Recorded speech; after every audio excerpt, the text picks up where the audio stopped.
السلام علیکم ورحمۃ اللہ وبرکاتہ۔ وعلیکم السلام ورحمۃ اللہ وبرکاتہ۔ الحمد للہ وکفیٰ وسلام علی عبادہ الذین اصطفیٰ، اما بعد فاعوذ باللہ من الشیطان الرجیم، بسم اللہ الرحمن الرحیم۔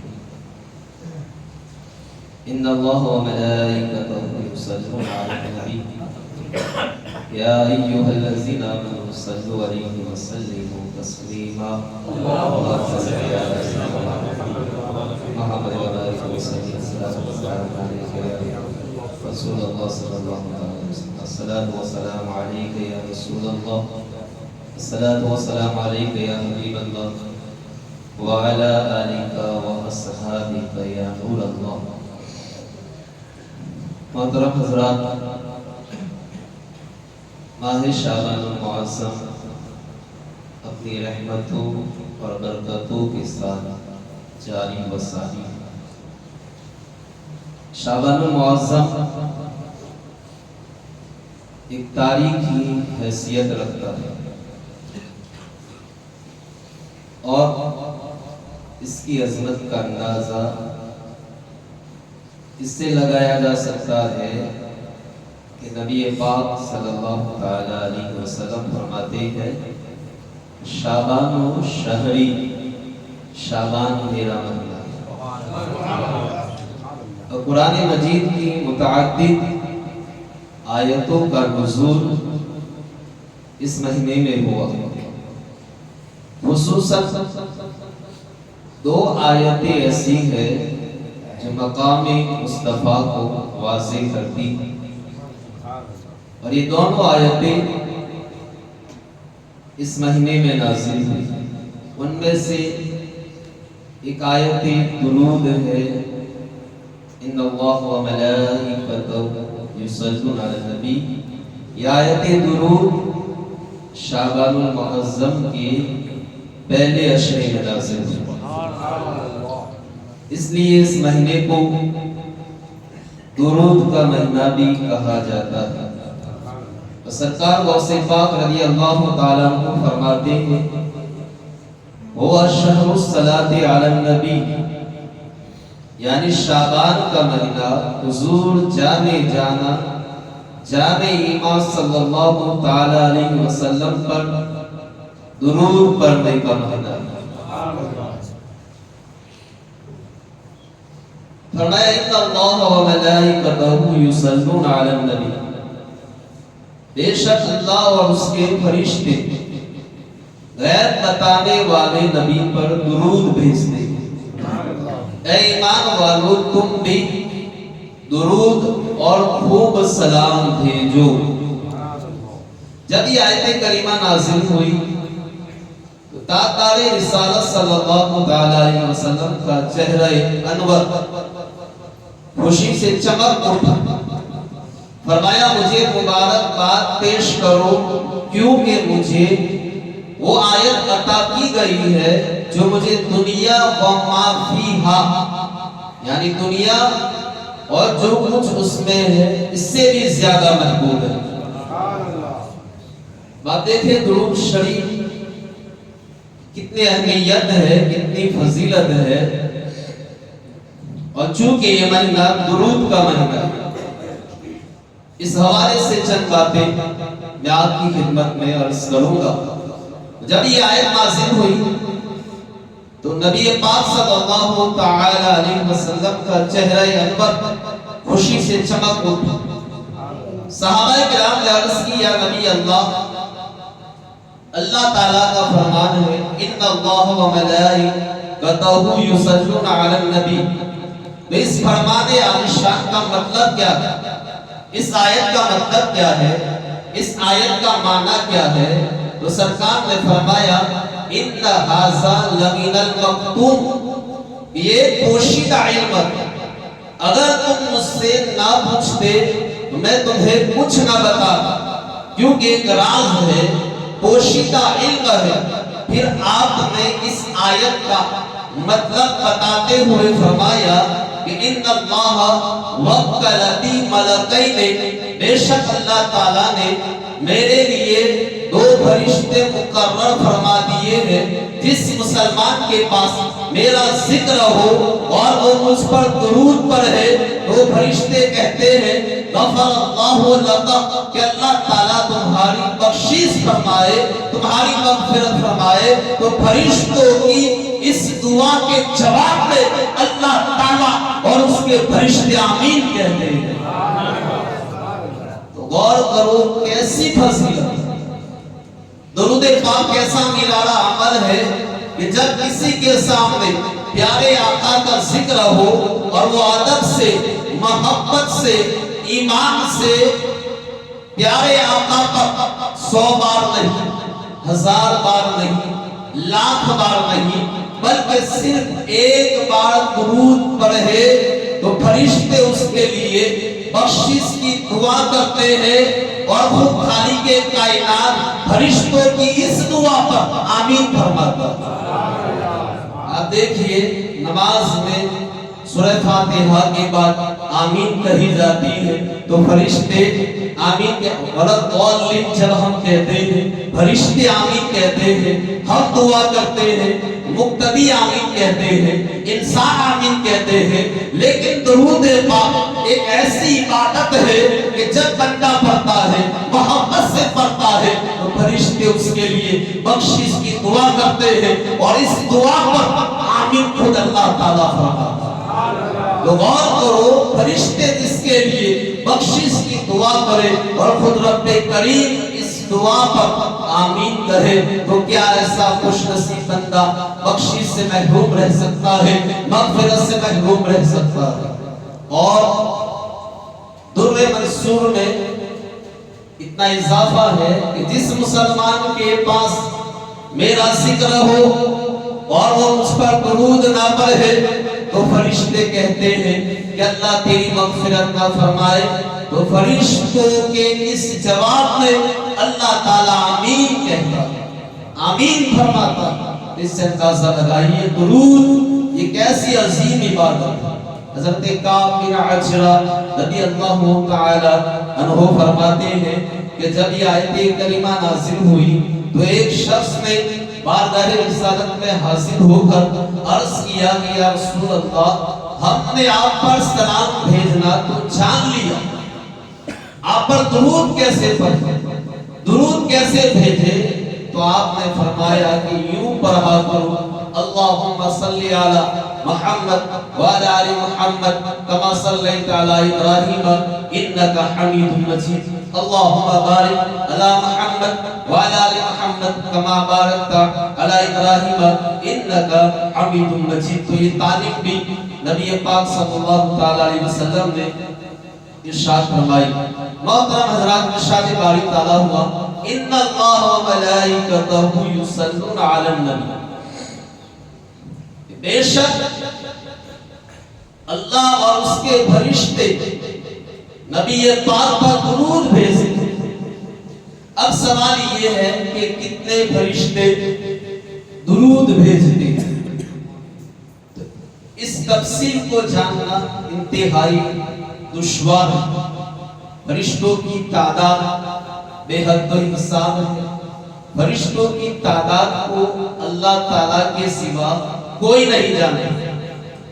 البتہ فرشتوں کی بہت سی قسمیں ہیں، عرش اٹھانے والے فرشتے، جنت کے پہرے دار فرشتے، دوزخ کے داروغہ، انسانوں کی حفاظت کرنے والے فرشتے، بادلوں پر مقرر فرشتے، پہاڑوں پر مامور فرشتے، ہواؤں کو چلانے والے فرشتے، بارش برسانے والے فرشتے، روح پھونکنے والے فرشتے، درود پہنچانے والے فرشتے، نمازیوں کی تلاوت پر آمین کہنے والے فرشتے، نماز جمعہ میں آنے والوں کا نام لکھنے والے فرشتے۔ اور علامہ سخاوی فرماتے ہیں حدیث عائشہ میں ہے کہ ساتوں آسمان میں ایک قدم، ایک بالش، ایک ہاتھ کے برابر کوئی ایسی جگہ نہیں جہاں کوئی فرشتہ قیام، رکوع اور سجود میں نہ ہو۔ یہ جتنے بھی فرشتے ہیں جہاں بھی ہو یہ سب کے سب ہمارے آقا پیارے مصطفیٰ صلی اللہ علیہ وسلم پر درود بھیجتے ہیں۔ تو کتنی عظیم عبادت ہے. فرمایا بے شک اللہ اور اس کے فرشتے نبی پاک پر درود بھیجتے ہیں. حکیم الامہ مفتی احمد یار خان نعیمی رحمت اللہ تعالی علیہ اس آیت کے تحت لکھتے ہیں کہ حضور کا مقام اور مرتبہ آدم علیہ السلام سے بھی زیادہ تھا، کیونکہ آدم علیہ السلام کو فرشتوں نے ایک دفعہ سجدہ کیا، لیکن ہمارے آقا پر خود خدائے تعالیٰ، اس کے فرشتے اور ساری خدائی ہمیشہ درود بھیجتے. اب درود کا مطلب کیا ہے؟ اللہ کے درود کا مطلب کیا ہے؟ کہ اللہ درود بھیجتا ہے. اس کا مطلب یہ ہے کہ اللہ اپنے محبوب پر رحمت نازل فرماتا ہے، آپ کا مقام اور مرتبہ بلند فرماتا ہے. اور ہمارا درود کیا ہے؟ ہم جو درود پڑھتے ہیں اس کا مطلب یہ ہے کہ ہم حضور کے لیے رحمت کی دعا کرتے ہیں، اے اللہ نبی پاک پر رحمت نازل فرما. تب سوال یہ پیدا ہوتا ہے کہ جب حضور پر ہر لمحہ، ہر وقت، ہر آن، ہر گھڑی رحمت نازل ہو رہی ہے، فرشتے رحمتوں کی دعا کر رہے ہیں، تو پھر ہمیں درود پڑھنے کا حکم کیوں دیا گیا؟ ہمیں دعائے رحمت کا حکم کیوں دیا گیا؟ رحمت کے لیے دعا کرنے کا ہمیں حکم کیوں دیا گیا؟ کیونکہ مانگی وہ چیز ذاتی ہے جو پہلے سے حاصل نہ ہو. یہاں تو پہلے سے ہی حضور پر رحمتیں اتر رہی ہے، رحمتیں نازل ہو رہی ہے. اللہ تعالیٰ رحمتیں نازل فرما رہا ہے، فرشتے رحمت کی دعا کر رہے ہیں، تو پھر اللہ تعالیٰ نے ہمیں درود پڑھنے کا حکم کیوں دیا؟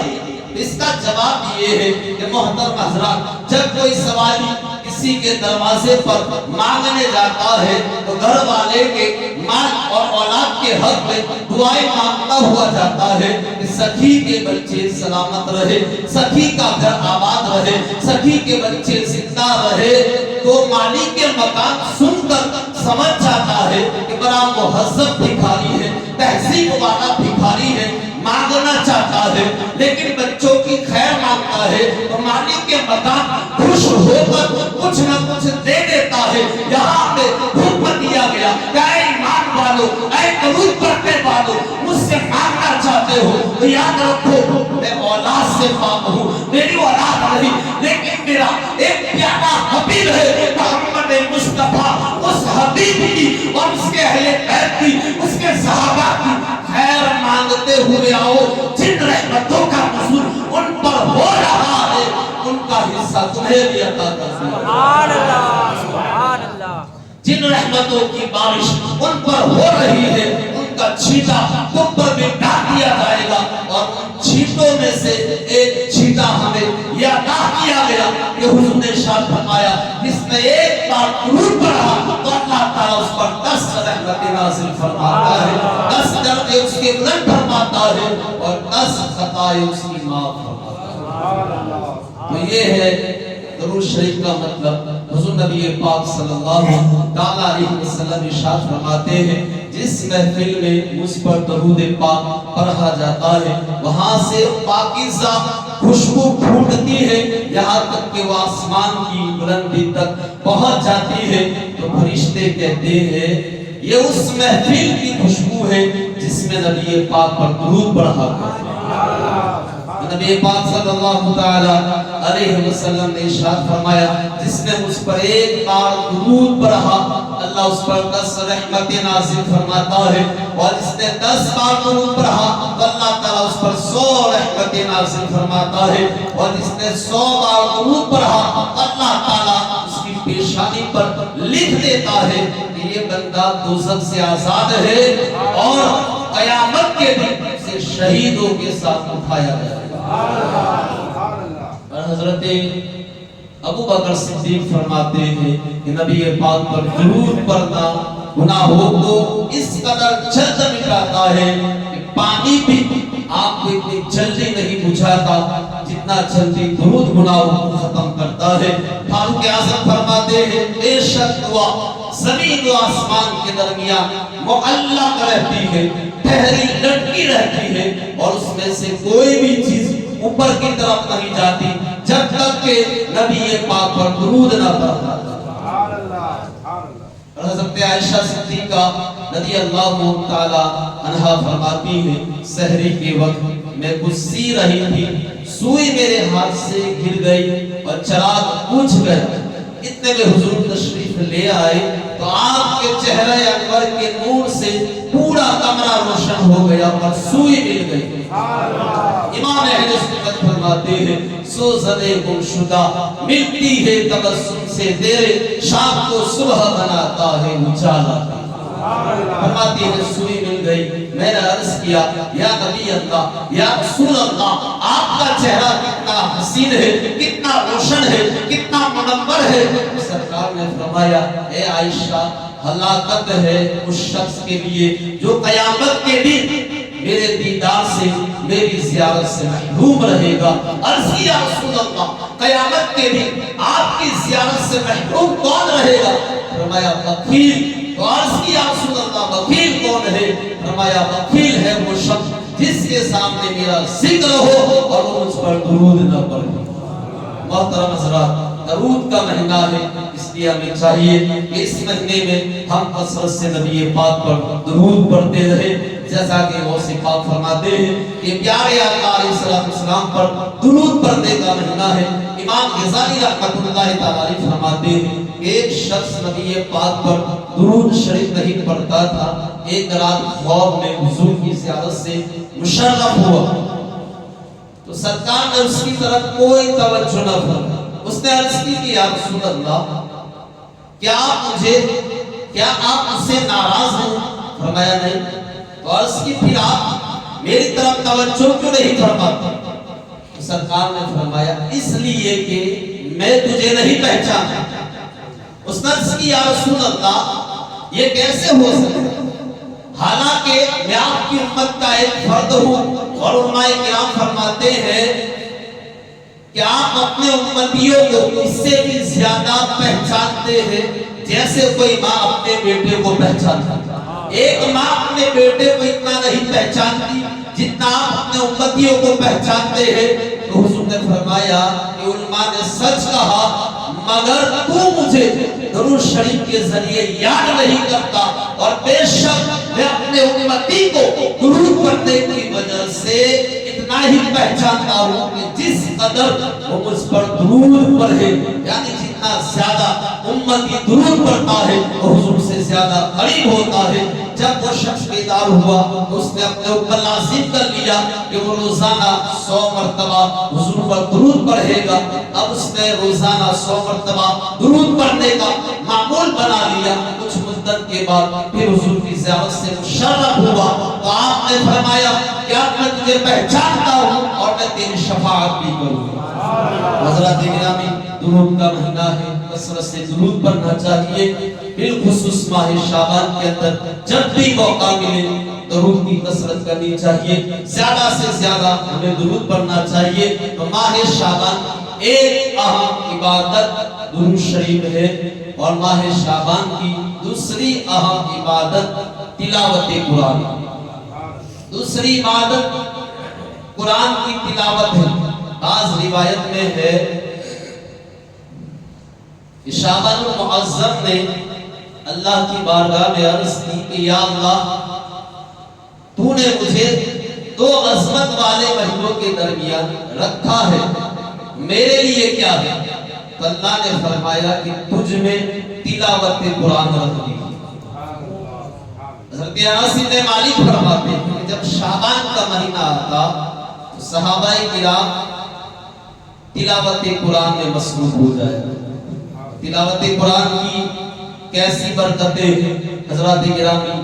حضرت اسید بن حضیر صحابی رسول ہے، اپنے اسقبل میں ایک رات قرآن کی تلاوت کر رہے تھے، ان کا گھوڑا اچھلنے لگا۔ دوسری مرتبہ تلاوت شروع کی، پھر اچھلنے لگا، تیسری مرتبہ بھی ایسا ہی ہوا۔